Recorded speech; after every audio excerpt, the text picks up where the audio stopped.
Good morning, everybody. Morning. My name is Barkha Herman. I work for Agile Thought, which is a consulting company, and we do Agile projects consulting, and also Azure is not the only platform we work on. We're kind of platform agnostic, but this is one of the biggest projects for taking a financial company to Azure, which created some unique challenges. So, I ran into some interesting people who kept saying, so where are your tape backups kept? And I really had to convince them. But anyway, I'll go into it. So that's where this talk came from. And so, here it is. I'll start. So there's about 5 things I want to cover during this. So audit and controls for code, audit and controls for environment. So environments is, you have your development environment versus QA versus whatever, staging, production, all that kind of stuff. Audit and controls for data at rest, audit and controls for data in motion, and monitoring and response. I really don't have a lot of time for monitoring and response. John's doing a presentation tomorrow, so do come see his presentation on that. But that's what I want to cover. It's a lot of stuff, so I'm gonna fly through it.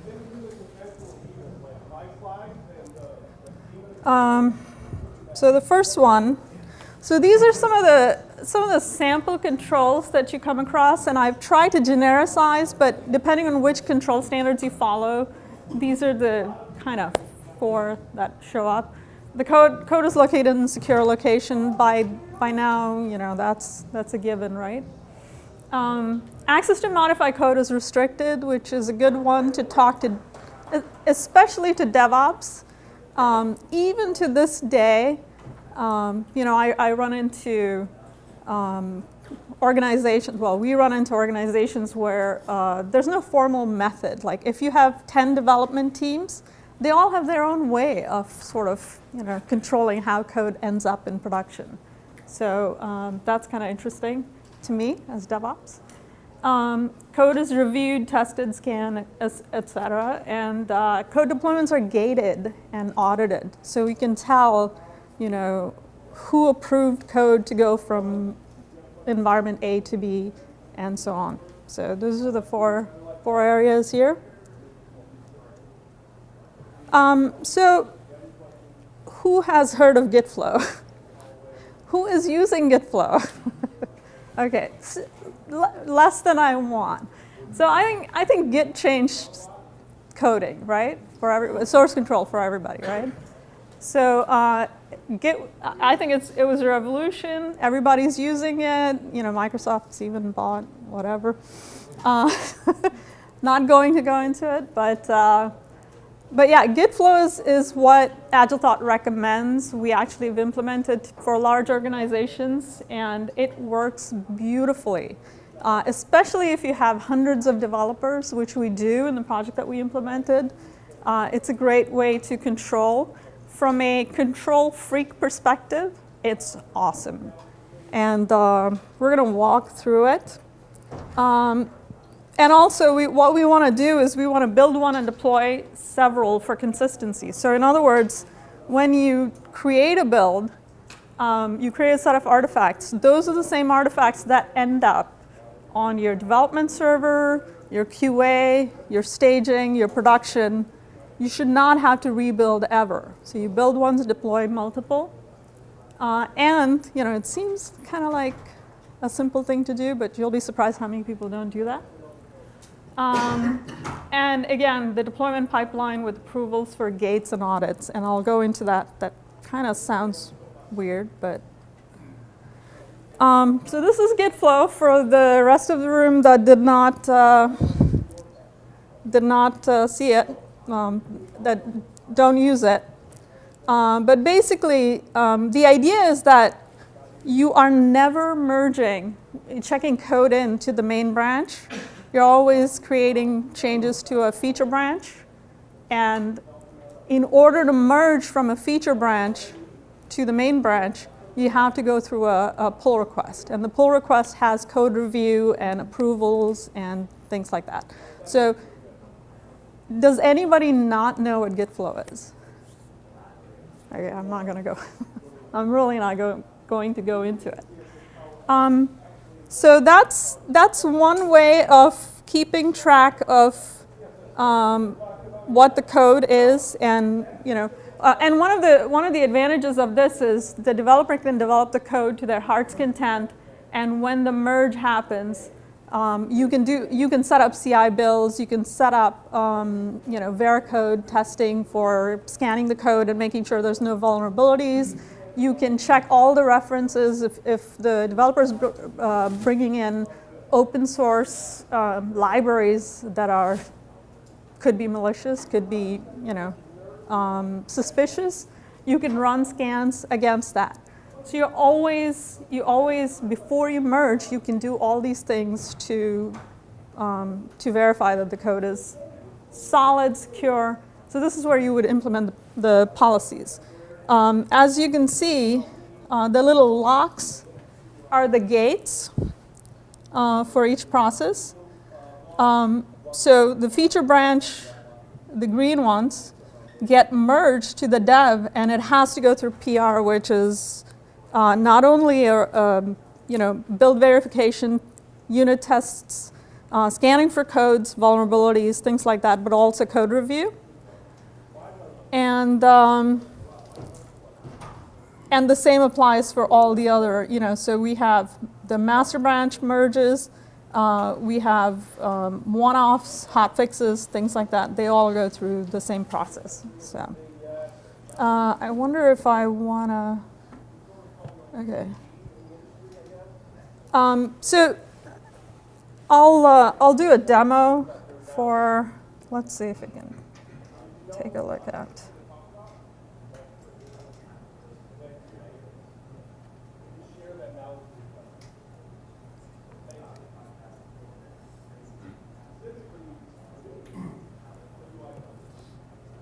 So here's an example of, yes.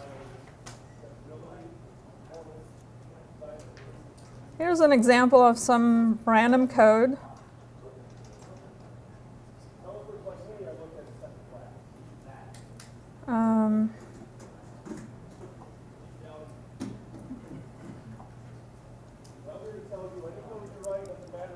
So for instance, this is one of the test branches that I did. You can look at some of the pull requests that I went into.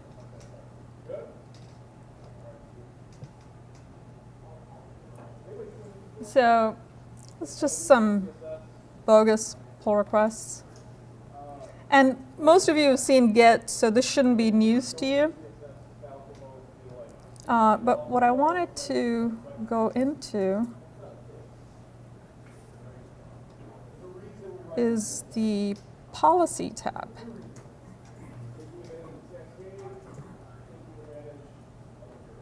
Branch policies.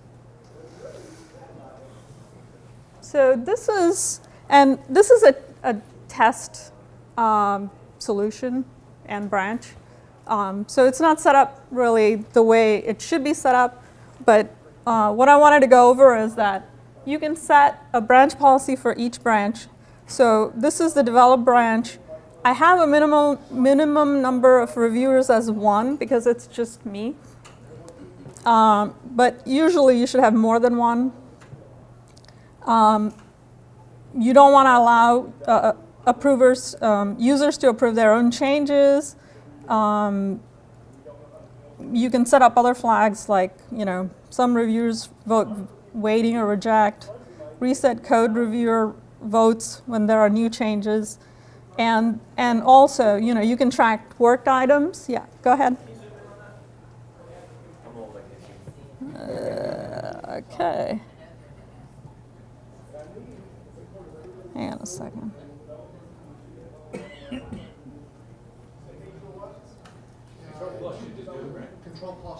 Yeah, no, I'm just, yeah.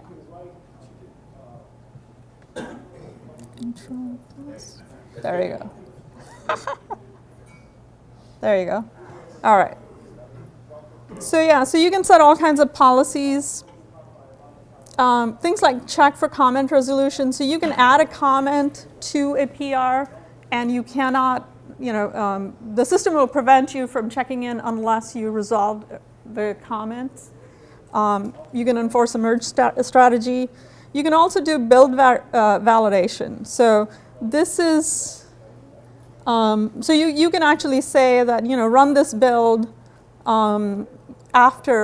before the merge to verify that the code compiles and it runs through unit tests or scans or whatever. And in your build, you can define whatever the steps you like. So that's the idea behind. So as you can see, Azure provides pretty comprehensive policies for checking in code. So going back to my presentation. And I think, all right. So do you have any questions about that? On the comment resolution, does that require basically the contributor to respond if you Yes. Yes. Yeah. So I mean, comment resolution doesn't prevent you from anything, but I think that from an audit perspective, it's very important to have that record. So if you make a comment saying, hey, I think you should do it this way or that way, it forces the originator of the PR to actually say, hey, I'm going to do it in this PR, or here, I checked in the changes or something like that. So from a point of view of code quality, you not only want to ensure that the right code goes in, but you also want to have a really good audit trail of why this was done, when this was done, and et cetera, et cetera. And we can go over some of the audit trail for that. And especially in a organization such as a large financial institution, the audit is very important to why code was changed. And also, depending on the regulation your code follows, if you're writing code for, say, a medical device, your code has to go through FDA approval. So that audit trail becomes super important in that case.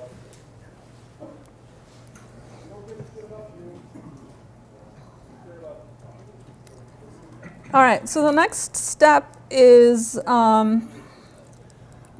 that we want to make sure that we build once and we deploy multiple times. How many times do DevOps run into an issue where it's like, oh, it worked on dev, but as soon as we sent it to QA, it stopped working, or it did fine on QA, you go to automation testing or staging, and suddenly things change and it doesn't work. That's because there's a possibility that you're building multiple times. And your builds are different, your artifacts are different. One of the good things about the pipelines, the way they work, is you do a build, you create the pipelines, you have all the DLLs, everything that you need, and then you end up deploying it to whatever environment you want. It's the same code, it's the same DLLs, it's the same binaries, it's the same files, text files, whatever. And that's extremely important to do. And we can do that with Azure. So yeah, so the CI, which is the continuous integration build, ensures that the code builds and you can run scans on it and things like that. The CD build does a deployment. That's the first step to deployment. Generally speaking, CI does not do any deployments. It's just a sanity check to make sure that the code compiles and it holds up to standards such as unit tests and any scanning or things like that. The CD process is the first time you're actually deploying. And one of the good things about it is that you have, you can set up approvals for each step. So when you're building your, when you set up a build based on, okay, code checked in and it got merged, you do the build, you create the artifacts, you're good. The deployment, you can set up different, not only different steps for each deployment, but also different conditions for each environment. So for instance, I may actually have done a deployment in the development environment, and we're ready to deploy to QA. So we approved it saying it's ready to go to QA, but QA may not want it till they're ready to run their tests. So they have the ability to accept changes on their schedule. So not only do you have a post-approver, but you also have a pre-approval. So it's gated on both ends. So that's convenient. All right. So I don't know if you guys want to see a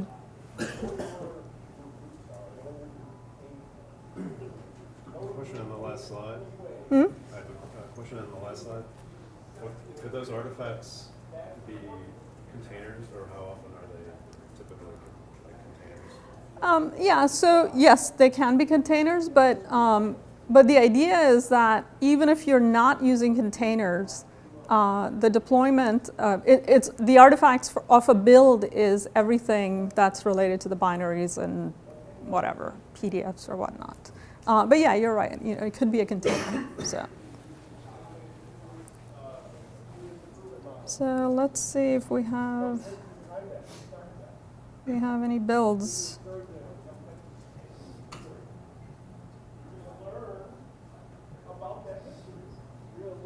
So here's a sample build, and I've got one that succeeded. And here's the artifacts. This is what I mean. And you can actually take a look at it.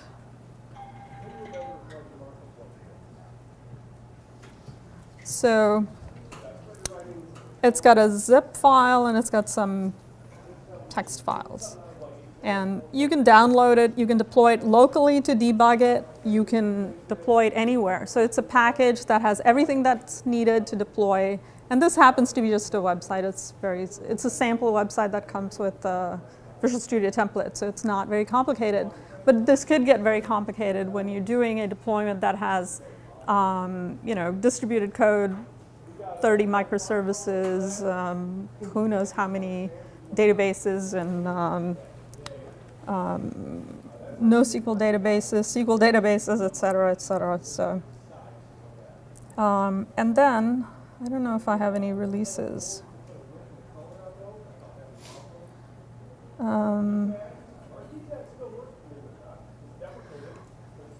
And I'm just going to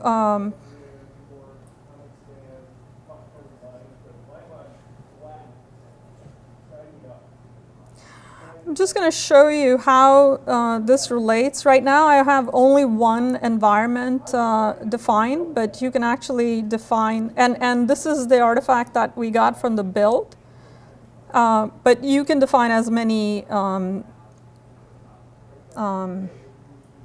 environments as you like. And this is where it gets interesting, because you can actually set up different, so this is where you would set up things like dev, QA, production, and things like that. And the good thing about it is that each environment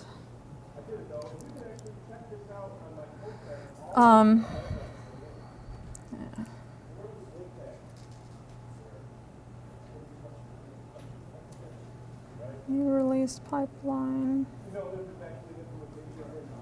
edit.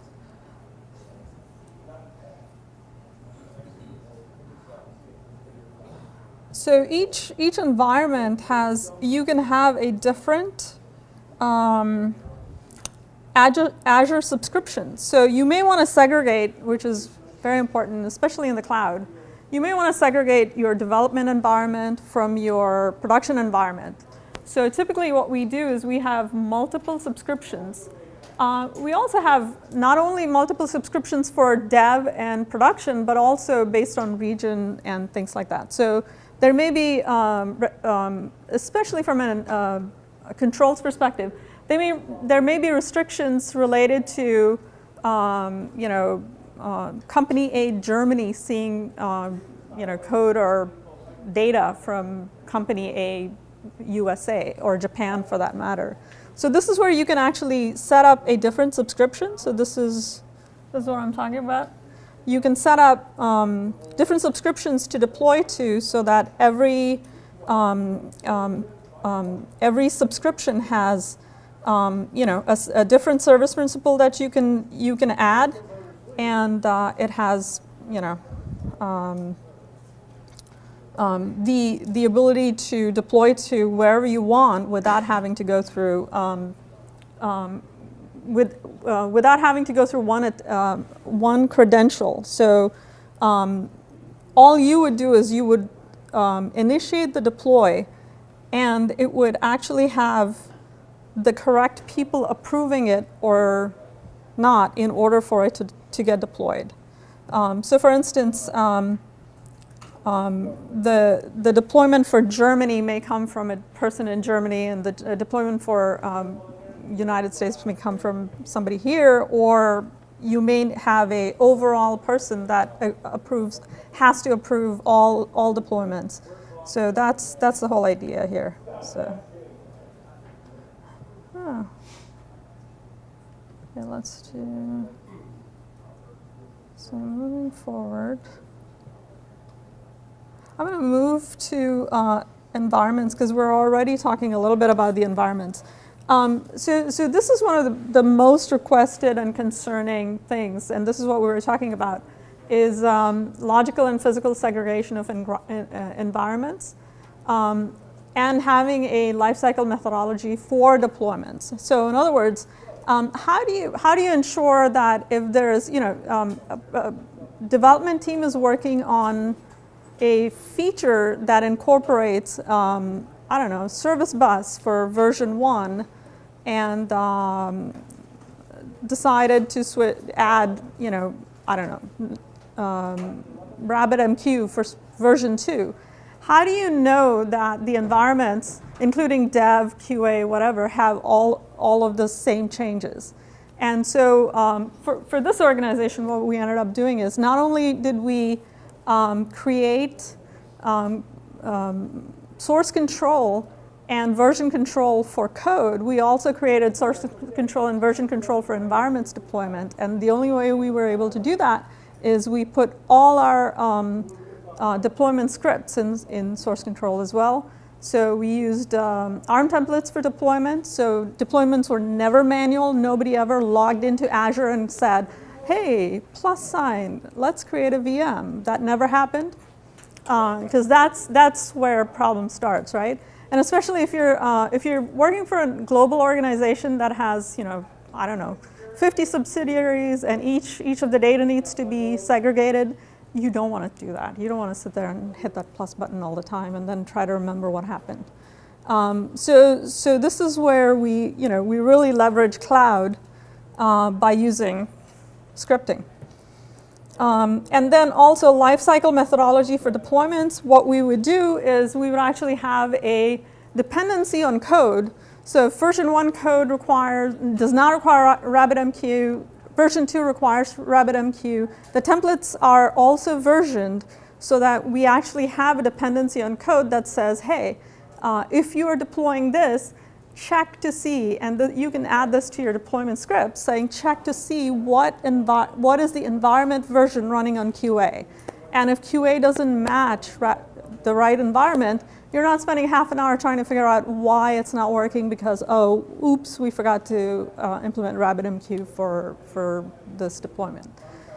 So the idea is that not only is the developer code in Git, even the admin stuff, the templates are in Git, and they are actually controlled by the same process. And also, there's a process, the same process, Git Flow is set up for approval of environments. So we use ARM templates to create PaaS and IaaS applications. We use VSTS branch policies to control changes to templates. So you can't randomly go and say, oh, dev instance of Cosmos DB has, it's using 10,000 Cs, and the VM that the I, as VM I'm deploying to dev, also has, so you can control costs, you can scale, you can have, all that based on the actual script. So you can control that the production is different than the dev environment is different than the QA environment. So that's the idea. And we use deployment pipelines to control that. So I actually put this picture. I put this picture in because one of the times when I was doing the presentation, I did not have access to internet, so I actually had to show pictures of things the way they were working, as opposed to showing actual pipelines. So I'm just going to go ahead and show you.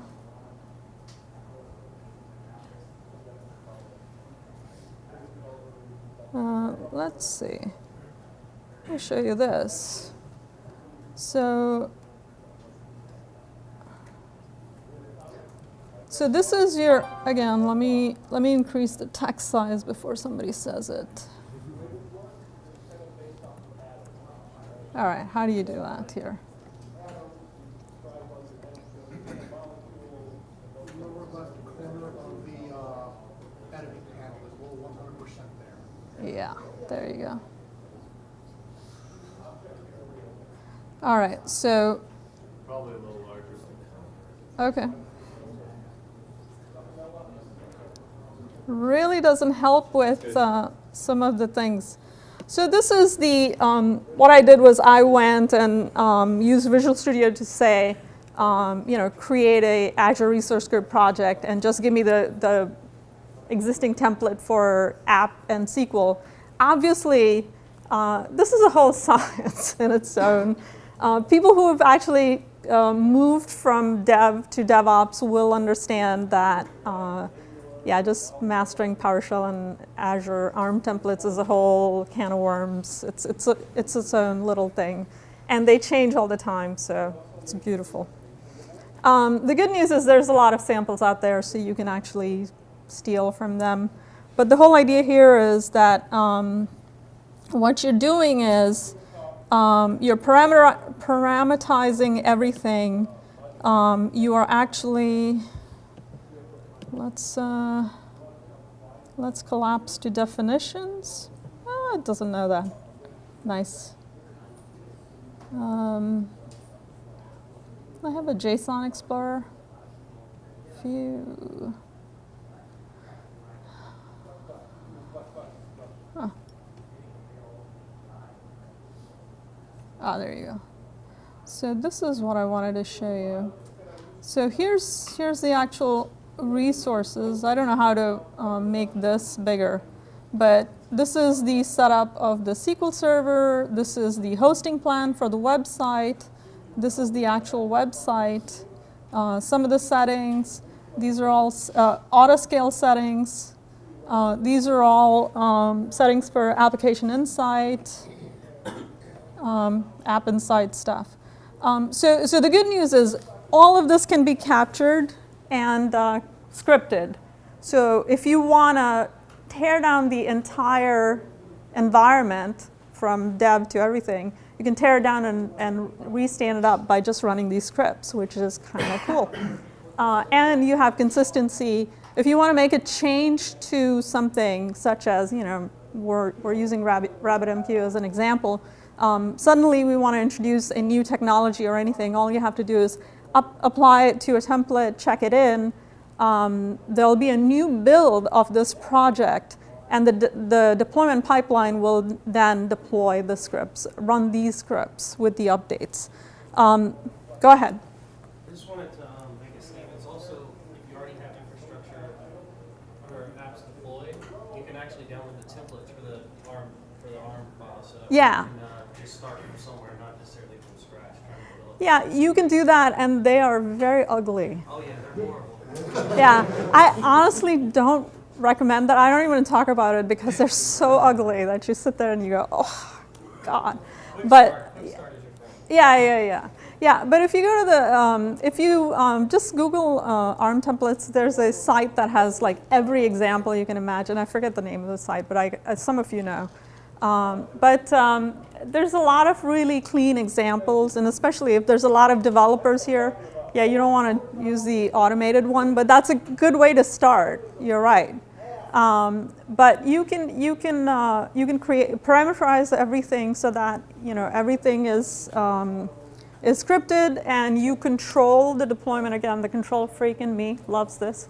You control the deployment. It's very reliable, repeatable, and it's audited. And there's a there's an approved breadcrumb to see where it came from, why it was made.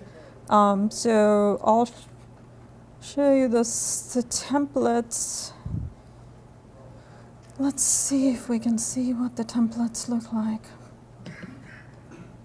So here's the other project in VSTS, and I'll look at the code here, and you'll see that just like the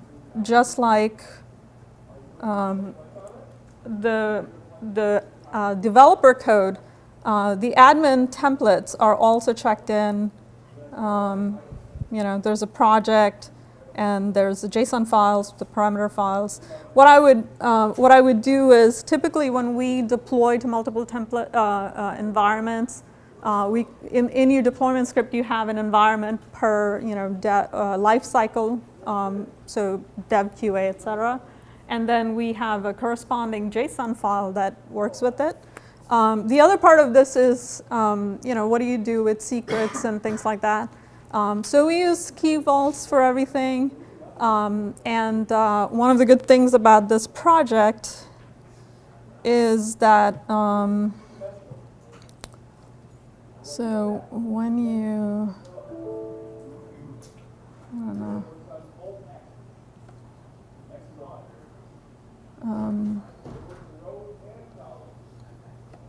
SQL Server,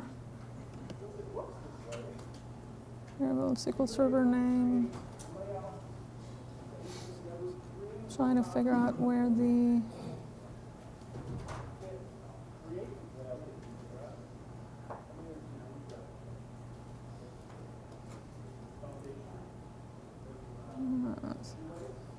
locations, database name.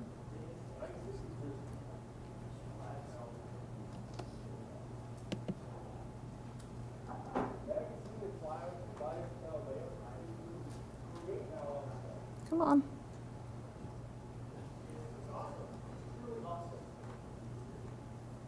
Come on.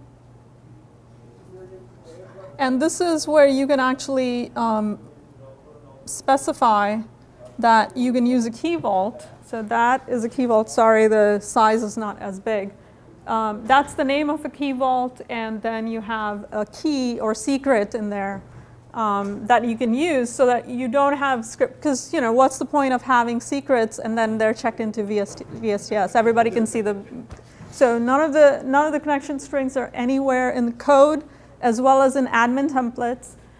Nobody's logging in using passwords checked in anywhere. For deployment, we use service principals, and service principals you can create so that a different service principal is used for deploying to different environments.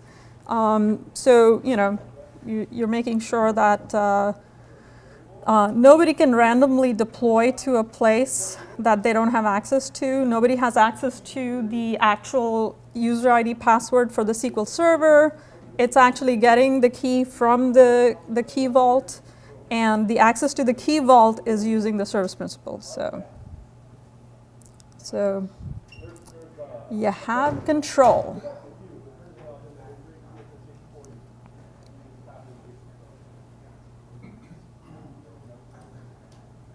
Okay. Any questions about that? Is anybody doing that actually in real life, using automated deployment, build and deployment scripts to stand up environments? Anyone? Okay, so a few people.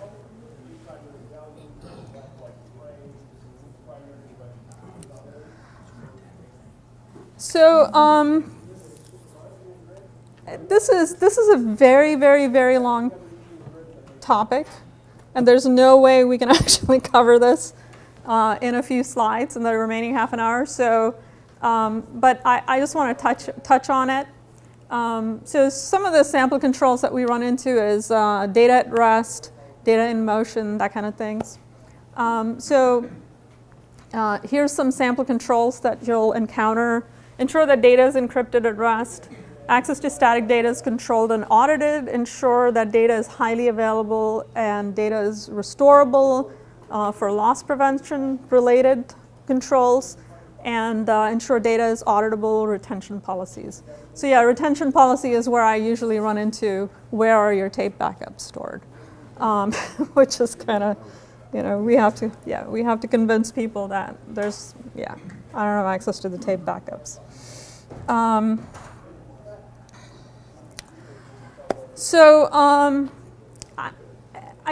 not going to go into each type of data, but I just have a very, very, very basic example, which is like the smallest common denominator, the lowest common denominator is Azure SQL. So Azure SQL has TDE available, so so you can use TDE to encrypt data. The keys are they're set up so that they automatically go in a key vault. You don't have an option of having the key anywhere but the key vault. So it's inherently safer than implementing TDE locally. And so, there's better implementation of encryption if you choose the cloud route as opposed to running a VM and running SQL Server there and doing all kinds of hackery. And then the same for storage or blob files. So encryption's available and key management can be done using Key Vault. This one has an option, but yeah, so Cosmos DB, it's encrypted by default and backup to blob storage is also encrypted. Has anybody implemented Cosmos DB? One person. Yeah, so one of the requirements is that you want to have, what do you do when you want to have a rollback to moment of time? How do you implement that in Cosmos DB? Because the Cosmos DB usually only keeps 8 hours of backups. So you can roll back to either 4 hours or 8 hours. So just know that if you are implementing a moment in time, hey, I want to go back to Monday night at 8:13 p.m. and you don't have that option. So if you want to do something like that, you may have to do blob storage snapshots in blob, and they get big, depending on your data. So, do you guys want to go over Azure data encryption? Is people interested in it? Yeah? Okay. All right, definitely. All righty then. This is the stuff that everybody in Azure wants to talk about, so they actually show you this. So this is that wonderful name that was created by that default template. This is SQL Server.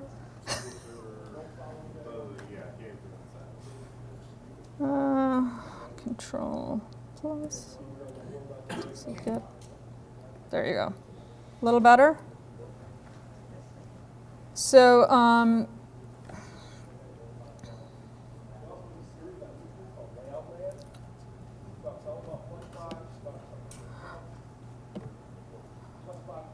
so here's the TDE settings. This is because I created this as the default template. It doesn't have anything. It's got a beautiful name. I love it. because it creates some random name, which is like the dumbest way of creating SQL servers, but hey. So this is where you would actually enable. You can use your own key, of course, and in some cases this is required. So one of the examples for this is we had data from client accounts, and each client has a different legal requirement. So they wanted their encryption, one client may want their encryption keys to be updated every 3 months, and another might be every month. So in that case, what we do is for each, we segregate the data by creating a separate database. We import their keys, and we actually run a process that imports their key every n number of days, puts it in the key vault for TDE, and renews it every 3 months. And you can do that by creating a deployment pipeline for it, which actually does the whole thing magically, automatically. You don't have to remember to do it. It'll even send you an email saying, hey, check with the client. The account key is about to expire. So that's kind of nice that you can do. So that's one of the advantages of having pipelines remind you. Offloading your clutter to the computer. Oh,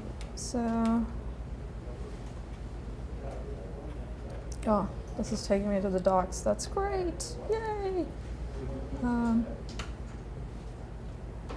It's always good to know. Actually, there's a service manager. Okay. All right. I think. Yeah, I don't know about this one because this was automatically created.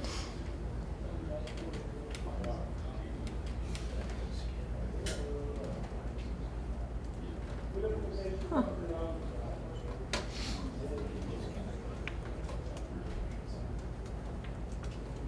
Code on the beach, key vault, and we're going to create a new key. And we're going to call it the TDE key. It all rhymes. Yay. And that's it. That's what you have to do. If not, it's using the default one. Oh, nice. This process you just went through can also be automated? Oh, yeah. Well, so I mean, this is just we're doing a demo. What you saw before was it was already using a TDE using an auto-generated key. I'm just forcing it to use a manual key. But yes, you wouldn't do it manually. I hardly ever go to the Azure portal except to look at things because you really want to stop doing anything manually. So that's what it is, and then what? And then also, say okay, we're not going to save anything. Also, you can have the firewall is on by default, so nobody can access it. Anybody use ASEs in Azure? Yeah, he's tried all the. We're trying to get away from them. I know they deploy so slow. Yeah. The performance is fantastic. Start a deployment. Wait 24 hours. 2 hours. You got lucky. Yeah. So you can set up firewall rules. For instance, I can set this up here. But yeah, TDE is turned on by default for this. What we can do is we can create a new something and see how we do it. So do you guys, are you want to see TDE or Cosmos DB, or is there a preference of what you want? Cosmos. Cosmos DB? Okay. So Cosmos DB is already encrypted. You don't have an option. So it's encrypted. So For the SQL application, you have bullet for always connected or always encrypted. Yes. And how does that compare or contrast with the TDE? Um, Is it available in Azure? I didn't see it. so, I don't know. Let me see, which slide was it on? Oh, the SQL one? Yeah, so I think that, so that is for access. So let's look at, yeah, that's why I was creating a new database. Code on the beach.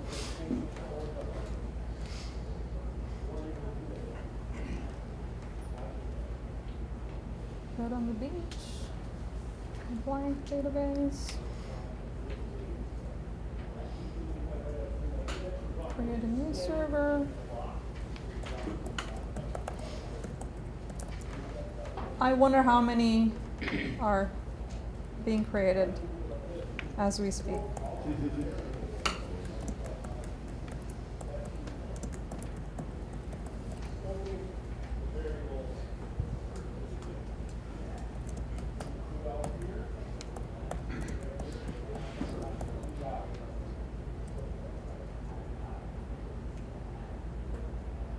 Yeah.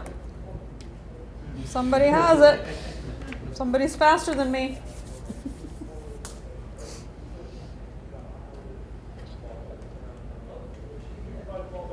I remember to delete this or it's going to cost me a fortune. I usually do basic for demos. So let's see, code on the beach. Not there yet. Still deploying.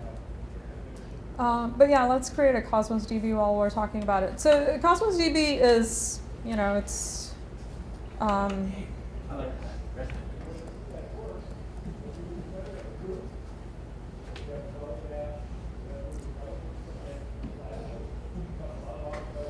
yeah.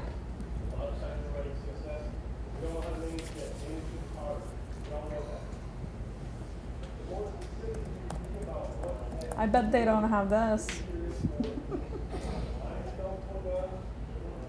Okay, so where's existing? We're on the beach. So geo-redundancy is an option, so you can actually create a geo-redundant copy. And the good thing about this is it does it automatically, so you don't have to do any active switching. And we went through this huge disaster recovery scenario, and it all kind of worked beautifully. So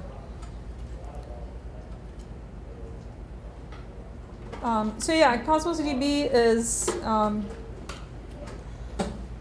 you don't have an option. The data is always encrypted, and in order to, so if you look at the Cosmos DB connection strings, you will see that, out on the beach, 111, there you go.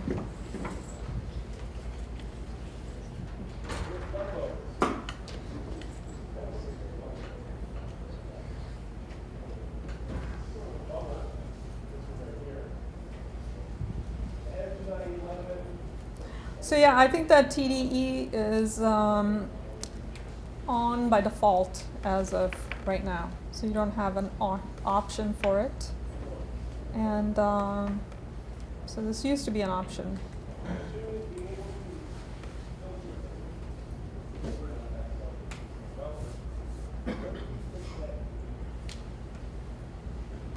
And this is where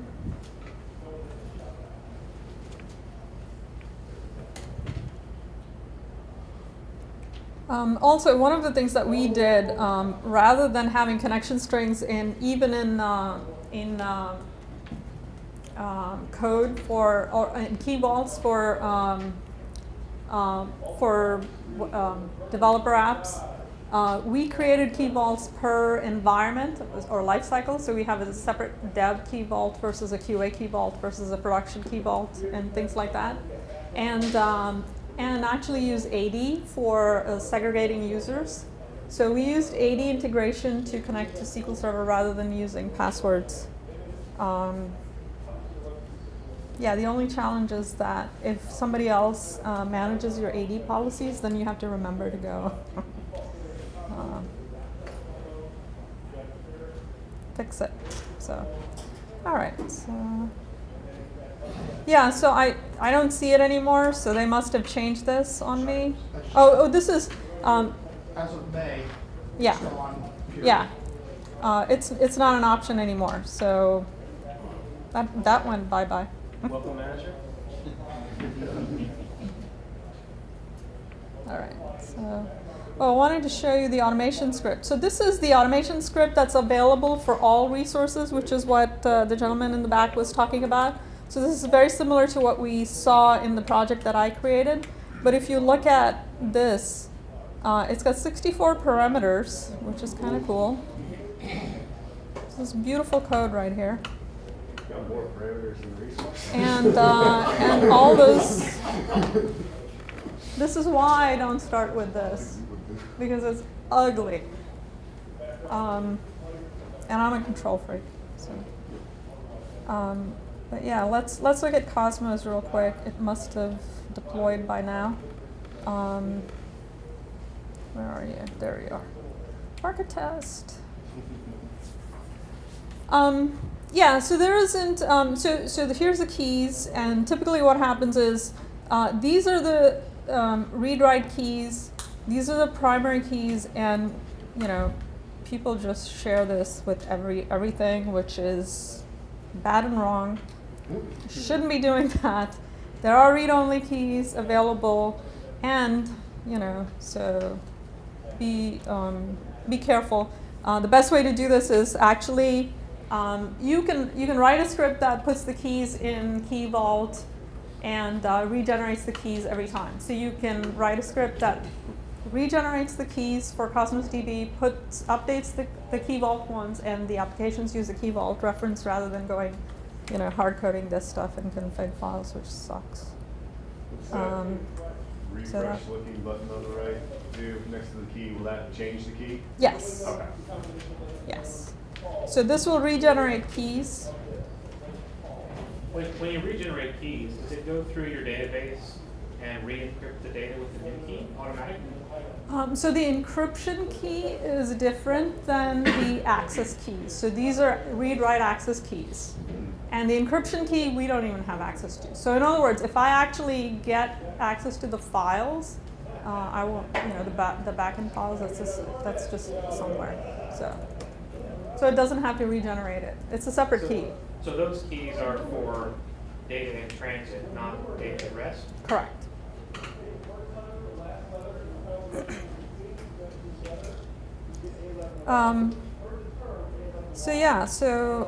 Somebody was asking about what we want to see as far as security in Cosmos DB.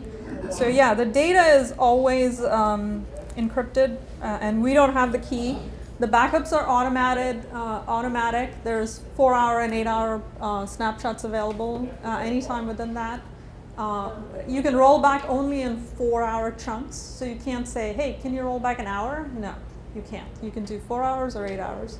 Those are the newest ones. It auto-replicates to, if you have geographic locations specified, it'll auto-replicate.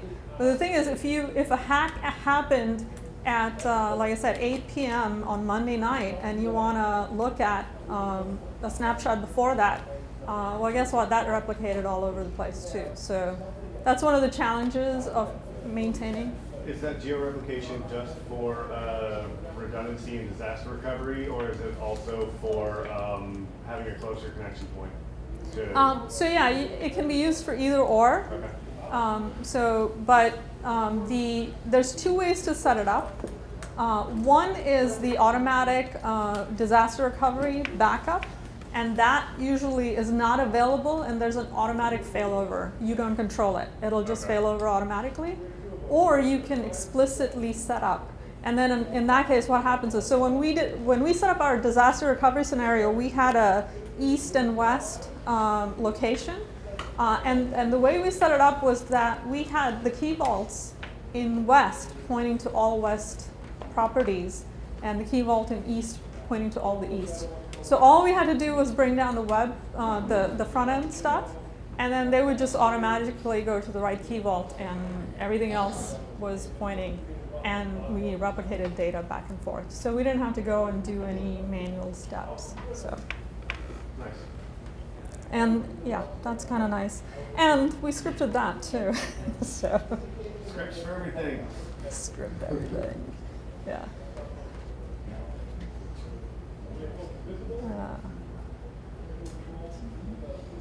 All right, so moving along.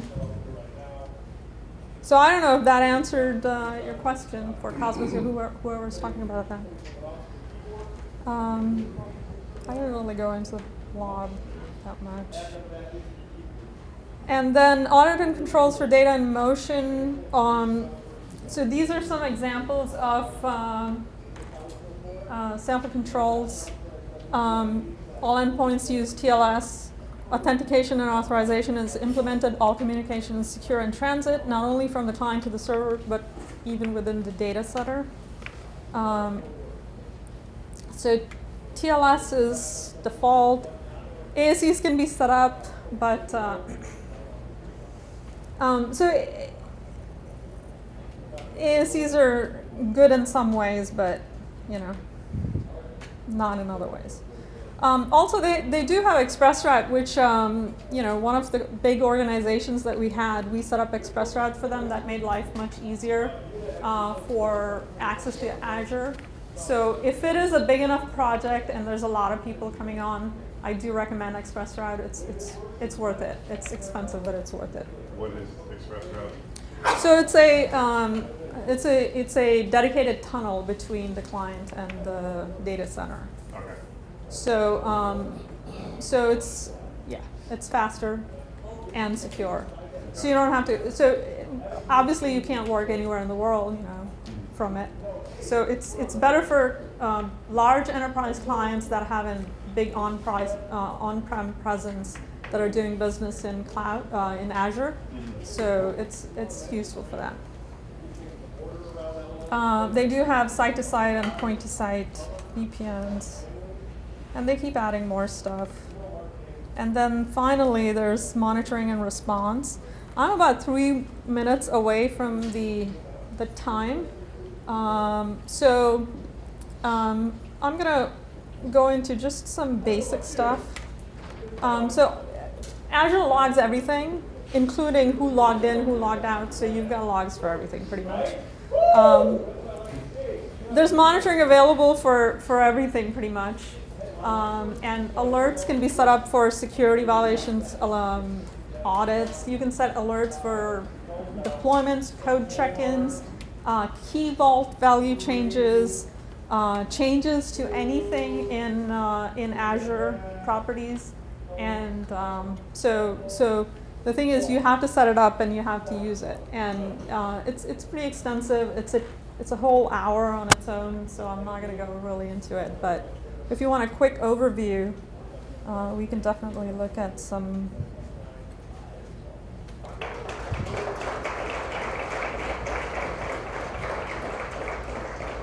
So here's the activity log that tells you what went on. Nothing, no. So here's an example. So like list keys. Even access to keys is captured here, so you'll know who accessed what. You can set alerts. So these are not set automatically, but you can set alerts for all kinds of fun things, and each type of resource has different types of alerts. And also you can set up diagnostic settings. And again, I'm not going to go into it because each type of offering has a different type of alert system. And I do recommend using it. Monitoring key vaults, very important. Somebody makes a change to a key in key vault. That happens, we have a script that runs because some cases, what will happen is developers are like, oh, can I see can I have access to the dev key vault because blah blah blah is not working. I'm making sure, and sure enough, things change. So when I get that alert, I manually kick off the regenerate keys, so all the keys change automatically. Are your scripts coming from Azure Automation? Are you driving your scripts from Azure Automation on like a schedule?